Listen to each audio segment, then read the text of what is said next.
Hey everybody, this is Will, KO4DFC, and we are on the back porch tonight where I'm going to show you how I'm going to put together my own homebrew version of the Chameleon Antenna MPAS Lite vertical HF antenna system. Chameleon Antenna makes really great products. They have excellent quality, they're military grade, they actually make antenna systems and things that they sell to military.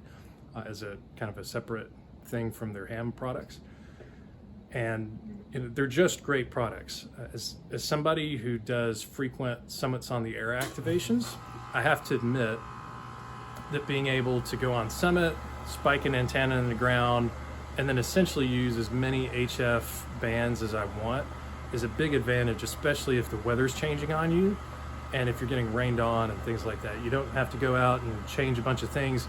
You can just change the frequency on your radio and you're good to go.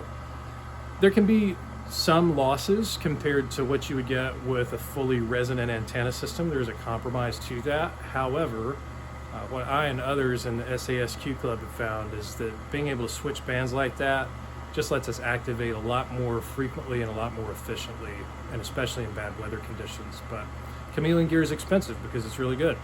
And so this is my attempt to take a 5-to-1 Unen transformer that I found on eBay. I'm gonna put it together, solder the parts together, and then we're going to essentially recreate the Chameleon MPAS Lite, but we're gonna do it with spare parts. And I'm gonna then test it out, and we're gonna see if it performs anywhere in the ballpark of what we usually get with the MPAS Lite. So let's see what happens. This should be a fun project. And again, like, Chameleon makes great gear. If you're not into kits and stuff, or if you've got the money to just go, splurge on an antenna, gosh, I'd recommend the Tactical Delta Loop or the MPAS Lite any day. It's a great antenna. But for me, I'm a little budget limited at the moment, so I didn't want to splurge on Chameleon gear, and I thought I'd probably learn some cool stuff by trying to make it myself. So let's see what happens. All right, so here are the pieces that we're working with. This is going to be the 5-to-1 Unen transformer that really creates the heart of the antenna system. I got this on eBay. I'll post a link in the description to where I got it. However, you could probably find these parts essentially at a lot of places, but I'll post the eBay link. It has details on exactly like the toroids and things that are being used here. It's really essentially just a couple of copper tubes and then a couple of PCB boards that we're going to solder some connections together and then run this magnet wire. This is 14 gauge enameled magnet wire, which is insulated because of the enameling on it. We're going to run that through several times, and then we're going to have an input with this BNC and an output that's going to go to this CB mirror mount. This is, you can pick these up for like 10 or 15 bucks on Amazon. They're usually for CB radios. However, it has the 3/8 to 24 threaded nut here that the Chameleon SS17 whip goes into. So we're going to set this up where essentially this whip is going to run right off the top of this nut. I have changed around the configuration of this mirror mount where we're going to take you can get essentially a steel spike from Home Depot for like $1.50 or something. We're going to make a spike so that we can just spike this in the ground, run the whip off the top, and then hopefully our transformer will give us the performance that we're really looking for. So we'll get started here, and I'll start by showing you a couple of things about this transformer setup. Okay, so here is our transformer to be, and what I'm going to do, I'll just take these pieces apart to show you what is really going on here. Comes apart pretty easily. It's essentially 6 ferrite rings and a couple of copper tubes. And What's really special about this kit and what makes it handy are these PCB boards. And to the uninitiated, when you look at something like this, you may not realize some of the advantages that this gives you. But what you can tell by looking at this board, if you're used to looking at PCB boards, is actually all of these pieces are electrically connected. This green, that lighter green color, is telling me that all of this is actually connected. This is just a pass-through, I think, for where part of the magnet wire is going to run through. But the copper pipes that were in here, they're actually going to be connected here, and we may put a little bit of solder on there to make sure we get a good connection. So all of this is wired together, and I can show you that by using a multimeter here, which is a ham radio operator's best friend after his radio. And what I'll show you here is you'll hear a beep if there's an electrical connection. So I'm going to put this down where you can see it still. But if I touch this side of the board and this other side, they are electrically connected. That completed a circuit. So that's why you're hearing that beep.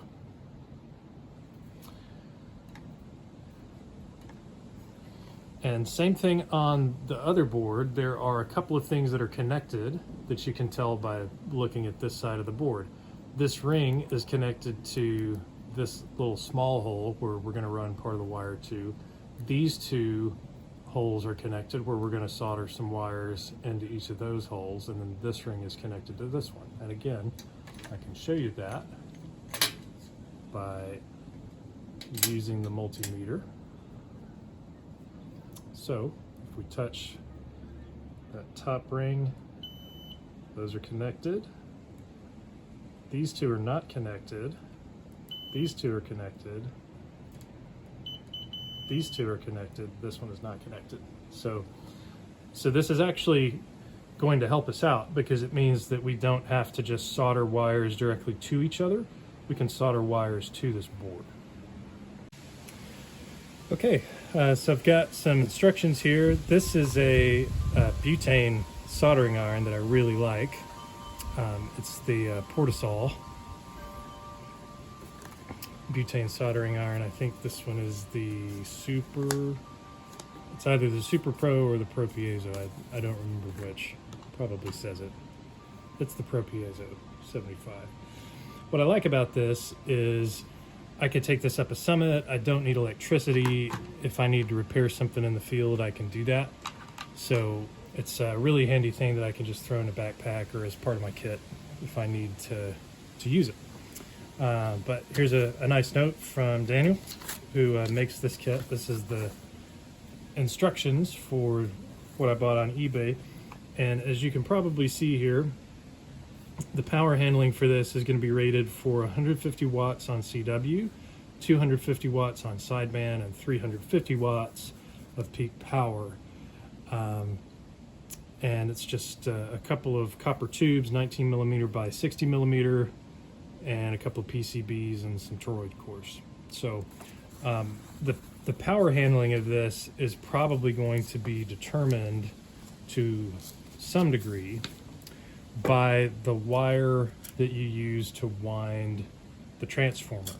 Because this is magnet wire and it's rated to 200 degrees Celsius, and you tend to wind toroids with things like this, I'm pretty confident that this is going to hold up. All right, so first things first, we're going to put these back together where it starts to look like a transformer again. I took it apart just to show you the individual pieces, but we'll just put these back together. And then what we're going to do is solder this wire to connect the two PCB boards. And that'll give us a nice little structure to work with where we don't just have loose pieces. And now we will solder this to the connectors here on the PCB board. So this is kind of handy. I usually feel like I need 3 hands when I'm soldering things together, and the nice thing about this setup is the transformer gives me a little bit of a structure that I can work with. All right, so here we go. We're gonna just get a little bit on the tip. There we go, nice and hot. Okay, and start heating it up.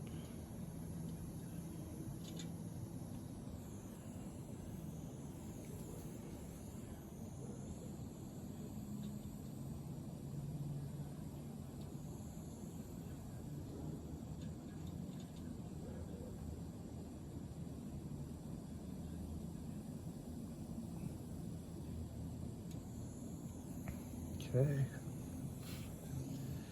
All right. So we got a little connection there. Add some more.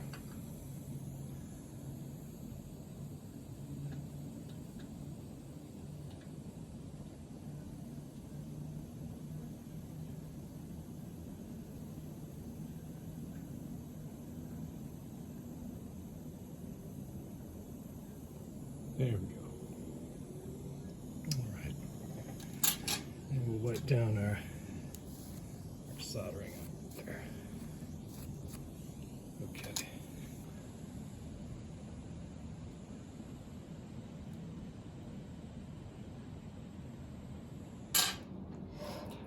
Yeah, kind of a rough soldering job there.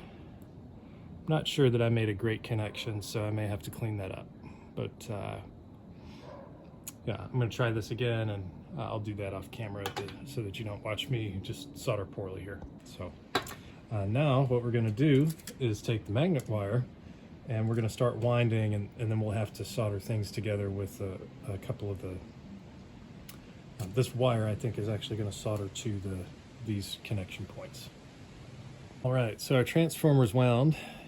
This wire may look different to you, and that's because the enamel kept getting scraped off of it, which would cause a short. So I wrapped the whole thing in electrical tape just to give it a little more insulation. Like I said, I make no claims that this is military grade like Chameleon stuff would be. This is a hobby project, so this is the kind of stuff you run into when you try to homebrew your own thing.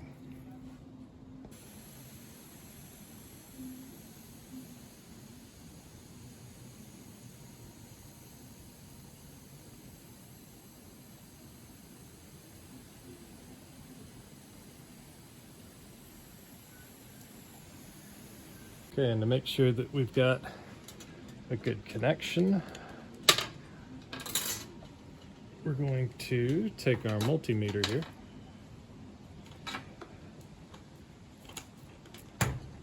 and we're going to make sure that when we touch the copper pipe and we touch the end of our wire, that we get an electrical connection. So let's see.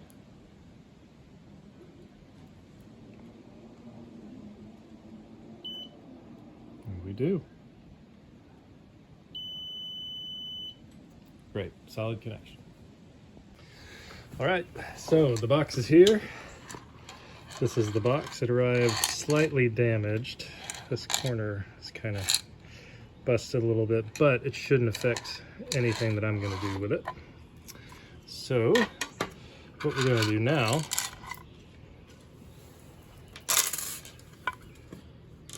is drill a hole in each side of this. One hole is going to be for this connector to go through so that we can connect the whip to the top of it. The other hole is going to be for this connector to go through, and that way we'll have a BNC connector for our antenna, and then we'll be able to run the whip right off the top of this box. So let's get started. To do this, I've got what's called a step drill bit. We're going to use the 5/8 for the BNC, and then we'll use the 3/4 inch for the SO239, which is the bigger. This one is the SO239. Actually, on second thought, this is a Whizzle multi-tool key that I use sometimes. It looks like that's right at about like 9/16 of an inch. Not quite, like 5/8. So we're gonna start with around 5/8 for this one, and then we'll see how that goes.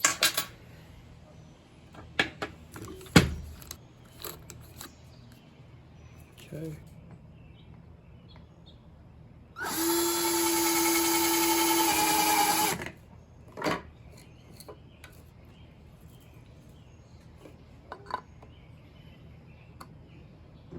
Okay, a few more steps to go.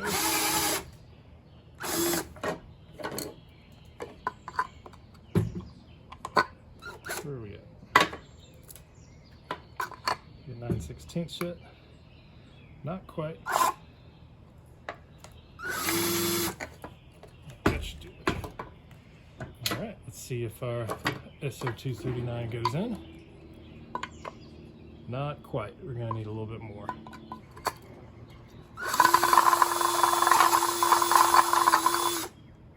Clean that hole out. Okay. That is just a little north of 9/16, but that should be all right. Oh, it still doesn't fit. Okay, need a little more.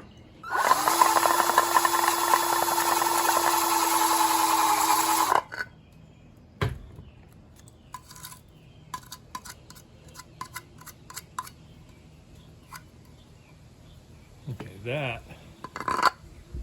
that is at 11/16. I don't know if you can see that.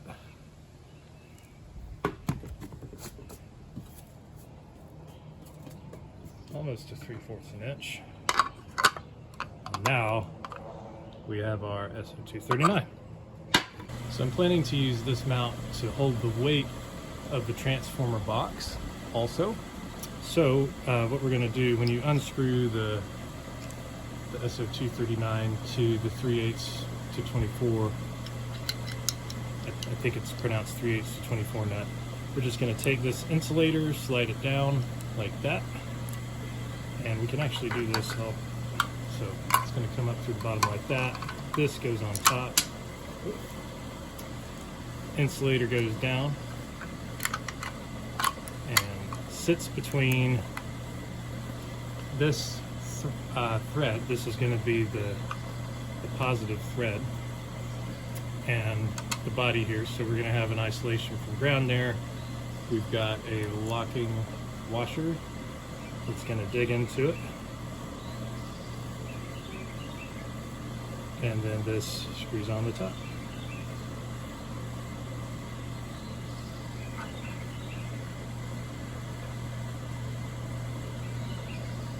I can get it to thread. There we go.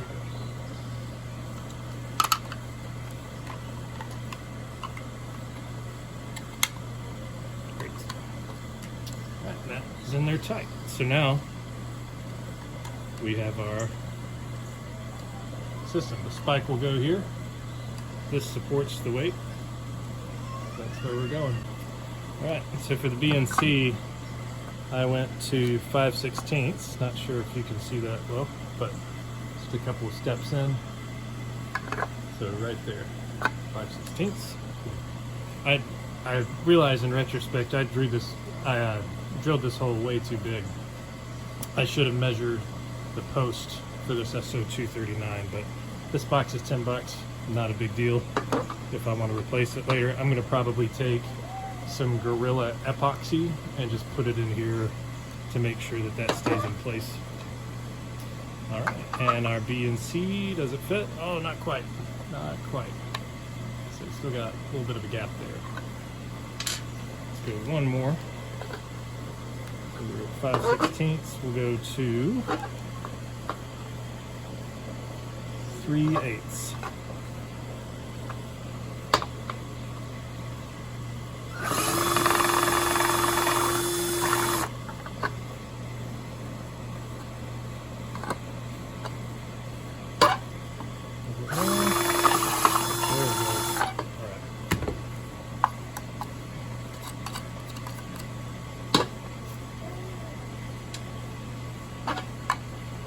All right, that did the trick.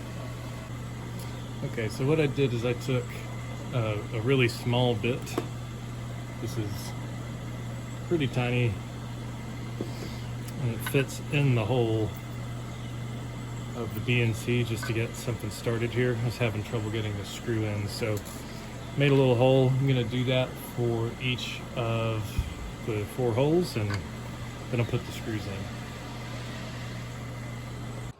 All right, so here's my solution to not being able to get back in here to solder stuff well. I've got a really good solder well on the center pin of the BNC, and that rotates a little bit. I think it's just the pin rotating. It's not actually that the wire is loose. I don't know if you can see that moving as I fiddle with it, but for the ground, instead of trying to solder something else in here, I just ran out the hole, and I've got it curled around this screw. That will be a fine ground for now. If I need to, I could solder it, but I'm trying to solder as little as I have to because I'm not good at soldering and I don't like it. I'll just get a bit more of this enamel off.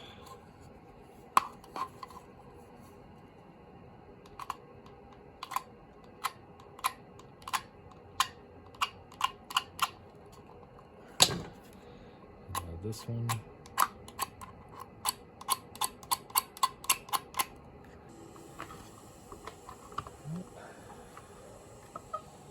Got to find just the right angle here. There we go. It's finicky getting this 14 gauge wire in those holes.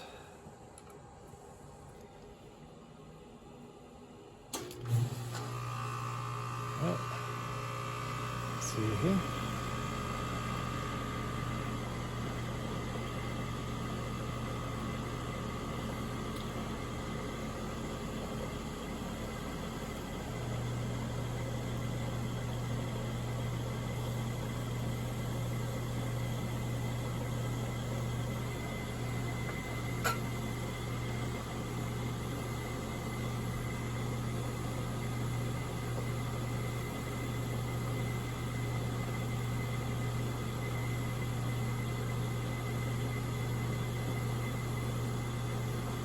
Okay, that should do. Okay, so now the last thing that we need to do is put our center pin of the SO239 onto our antenna wire. So as you can see, I've removed the mount to do this. I'm going to take off a little bit more of this electrical tape.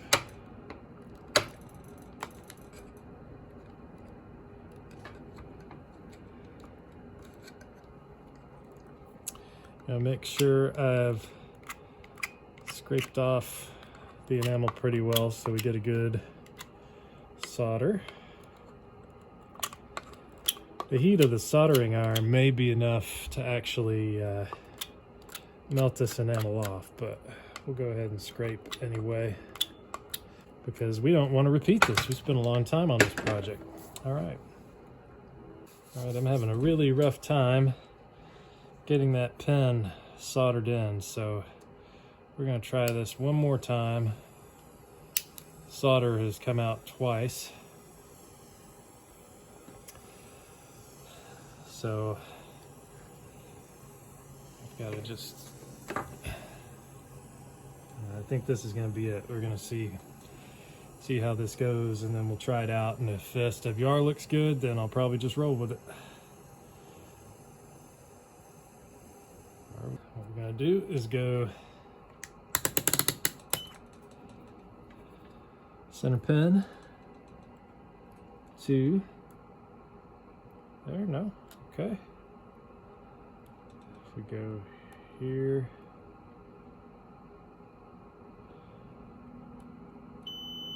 okay, connection there.